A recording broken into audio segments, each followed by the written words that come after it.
હા બોલો. જો આપણે સમાસ ગીત આપણે ગાયા, હવે આપણે એની સમજ મેળવીશું. તો સૌથી પહેલા સમાસના બે પ્રકાર છે, એક દ્વંદ્વ સમાસ અને બીજું છે દ્વિગુ સમાસ. તો દ્વંદ્વ સમાસ કોને કહેવાય? તો દ્વંદ્વ એટલે જોડકું. કોઈ પણ જોડકું હોય એને સમાન કક્ષાની અંદર મોભો ધરાવતા શબ્દો હોય, પદો હોય, એ બંને જોડાયેલા હોય છે, એને દ્વંદ્વ સમાસ કહેવાય. હવે આ સમાસની અંદર અને, કે, અથવા જેવા શબ્દોથી આ શબ્દોને છૂટા પાડવામાં આવે છે. જેમ કે કાન અને નાક. તો કાન અને નાક એ બંનેને, કાન અને નાક એ બંને શબ્દોને છૂટા પાડવા માટે આપણે અને શબ્દનો ઉપયોગ કરીએ છીએ. એવી રીતે રાત દિવસ.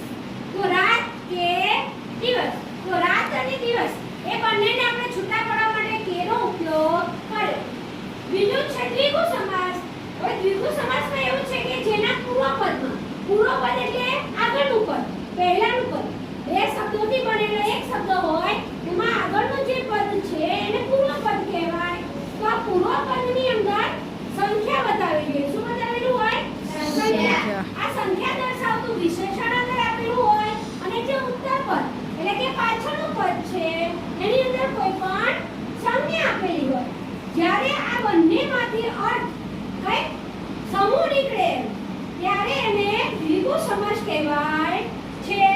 જેમ કે ઉદાહરણમાં આપણે જોઈએ નવરાત્રિ. તો એની સાથે પહેલું આ પદ જોયું તો એમાં આવ્યો છે 9 એટલે કે સંખ્યા આવી. એને વિશેષણ, સંખ્યા દર્શાવતું વિશેષણ, અને પાછળનું આવ્યો સંજ્ઞા એટલે કે રાત્રિ. તો નવરાત્રિ આ બંને શબ્દ જુદા જુદા છે પણ બંને શબ્દને ભેગો કરીએ એટલે આપણે એક નવો શબ્દ બની જાય છે, એને દ્વિગુ સમાસ કહેવાય. એવી રીતે પંચ અને પતિ.